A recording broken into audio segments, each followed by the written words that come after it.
बिस्मिल्लाहिर्रहमानिर्रहीम। अस्सलाम वालेकुम। कैसे हैं आप सब? तो डियर व्यूवर्स, आज मैं आपके लिए बहुत ही देसी स्टाइल की यूनिक रेसिपी लेकर आई हूँ। देसी घी जो बनाने का तरीका है वो मैं बताऊँगी इस वीडियो में, तो वीडियो को स्किप मत कीजिएगा। और न्यू व्यूवर्स को वेलकम। तो मेरे चैनल कुक विद दीबा पर अगर न्यू है तो रेड बटन को दबाकर सब्सक्राइब कर लीजिएगा और बेल नोटिफिकेशन को भी ऑल पर सेट कर लीजिएगा ताकि मेरी हर न्यू वीडियो का नोटिफिकेशन आपको सबसे पहले मिल सके। तो बिस्मिल्लाहिर्रहमानिर्रहीम, चलिए फिर रेसिपी को स्टार्ट करते हैं। तो यहाँ पे मैंने 1 किलो मलाई ले ली है और ये घर के दूध की मलाई है। जो हमारे घरों में दूध आता है डेली और सभी के घरों में आता है, तो उसके ऊपर से उतार के जब दूध अच्छी तरह से बॉयल हो जाए और जम जाए उसके ऊपर मलाई, तो उसको उतार के एक टिफ़िन में जमा करते जाएं। और ये मैंने फ्रीज़ की हुई थी मलाई, और अब मैं इसमें 3 चम्मच दही के डाल के इसको जाग लगा दूंगी। और यहाँ पर मेरे पास 20 दिन की मलाई है। अगर आपके पास ये नहीं है और आप फिर भी बनाना चाहते हैं तो आप डेयरी फार्म वालों से फ्रेश क्रीम भी ले सकते हैं। यहाँ पे मैंने इसको जाग लगा दी है और अब मैं इसको कवर करके 1 घंटे के लिए साइड पे कर दूँगी। और मलाई हमारी जो है वो रूम टेम्परेचर पर होनी चाहिए। और यहाँ पे 1 घंटा गुजर चुका है, तो एक बड़ा सा बाउल लेके उसमें ये सारी मलाई मैं डाल दूँगी। और देखें 20 दिन गुजरने के बावजूद हमारी मलाई का कलर कितना अच्छा है, कितना फ्रेश है। डेली इसमें मलाई डालकर फ्रेश, तो मैं इसको कवर करके फ्रीज़ कर देती थी। और अब यहाँ पे हम हैंड मिक्सर का इस्तेमाल करेंगे। अगर आपके पास ये नहीं है तो आप ब्लेंडर के साथ भी बना सकते हैं। तो बस 4 से 5 मिनट के लिए मैं इसको बीट करूँगी, तो हमारा जो मक्खन है वो सरफेस पे आना शुरू हो जाएगा। और इसमें मैं अब ठंडा पानी शामिल करूँगी और फिर से इसको बीट करूँगी। और इसी तरह से ठंडा पानी ऐड करते जाएंगे 2-3 बार, तो मक्खन हमारा जो है वो एकदम से ऊपर आ जाएगा। और ये देखिए ज़रा बीटर को किस तरह से मक्खन चिपक रहा है, इसका ये मतलब है कि मक्खन रेडी होने वाला है। फिर से पानी डालूँगी ठंडा और इसको बीट करूँगी। और इतना बीट करना है कि जो मक्खन है वो एकदम से मिक्स हो जाए अच्छी तरह से, गुठलियों की शक्ल में ना रहे।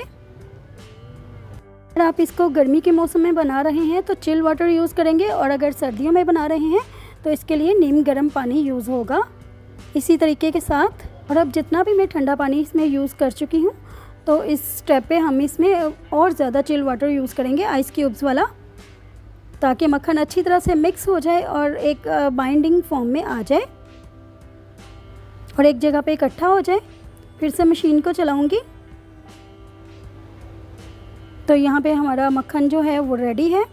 ये देखें, आपको मैं दिखाती हूँ। ये देखें इस तरह से ये हो जाएगा, कितना फ्रेश है। और अब मैं इससे मशीन से बीटर हटा दूँगी और एक साइड पे कर लूँगी, तो मक्खन को हम निकाल लेंगे। आप चाहें तो किसी स्ट्रेनर के साथ भी निकाल सकते हैं, या इस तरह से मक्खन को निचोड़ कर तो उसके बॉल्स बनाकर भी निकाल सकते हैं। और एक और तरीका मैं आपको बताऊँगी, इस तरह से।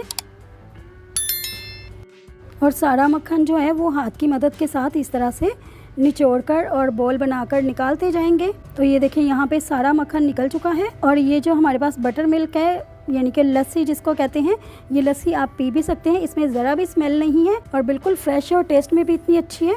आप इसको पी भी सकते हैं और इससे कड़ी भी बना सकते हैं। तो ये देखें हमारा बटर माशाल्लाह से अल्हम्दुलिल्लाह हमारा कितना अच्छा बटर तैयार हो गया है।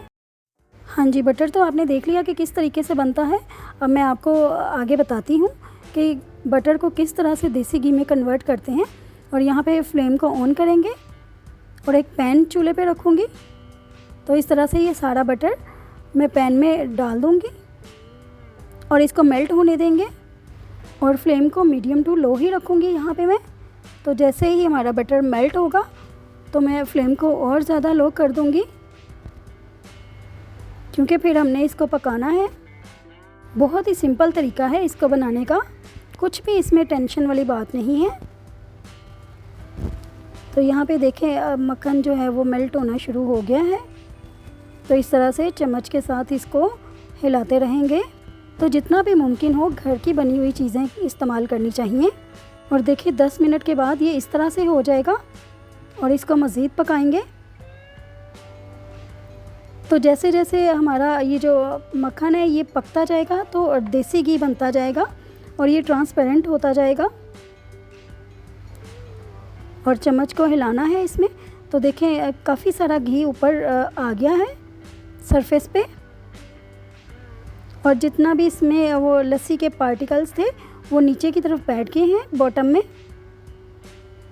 और इसको मज़ीद 5 मिनट के लिए पकाएंगे। तो देखें इस तरह से ये इस फॉर्म में आ जाएगा और कितना अच्छा इसका कलर है। खुशबू भी बहुत अच्छी आ गई है इस स्टेप पे। और माशाल्लाह से देखें हमारा कितना अच्छा घी तैयार हो गया है। और ये प्योर असली देसी घी है, घर का बना हुआ। इसको मैंने बड़े स्ट्रेनर की मदद से स्ट्रेन कर लिया है। अगर आपके पास बड़ा स्ट्रेनर नहीं है तो आप वो चाय वाली स्ट्रेनर भी ले सकते हैं। तो अब इसको मैं दोबारा से स्ट्रेन कर लूँगी छोटी स्ट्रेनर में डाल के, ताकि जो भी पार्टिकल्स रह गए थे वो भी निकल जाएं। तो देखें माशाल्लाह से कितना अच्छा हमारा देसी घी तैयार हो गया है। और ये तकरीबन 400 ग्राम हमारा घी तैयार हुआ है। और अगर मार्केट से लेने जाएँ तो इतना महंगा मिलता है। तो आई होप आपको आज की ये वीडियो बहुत ही अच्छी लगी होगी। और अगर अच्छी लगी है तो लाइक, शेयर और सब्सक्राइब ज़रूर कीजिएगा। मिलते हैं किसी और न्यू रेसिपी वीडियो के साथ। तब तक के लिए अल्लाह हाफिज़।